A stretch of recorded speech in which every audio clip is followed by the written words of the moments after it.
জামাই ষষ্ঠী স্পেশাল একটা চিকেনের রেসিপি দেখাচ্ছি। তার জন্য 1 কেজি চিকেন নিয়েছি, তার মধ্যে আমি 2 চামচ ভিনিগার দিয়ে মেখে রেখে দেবো আধ ঘন্টার জন্য।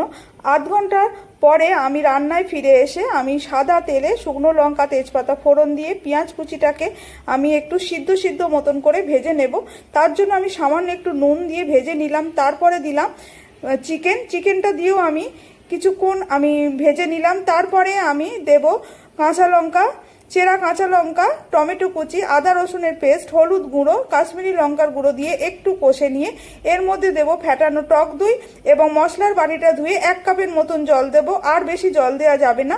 এবার ভালো করে কষে নিয়ে পরিমাণ মতো নুন দিয়ে আমি 15 মিনিট ঢেকে রান্না করব। 15 মিনিট বাদে ফিরে এসে গ্রেভি ঘন হয়ে এলে আমি এর মধ্যে শাহি গরম মশলার গুঁড়ো ছড়িয়ে দিয়ে নামিয়ে নেব।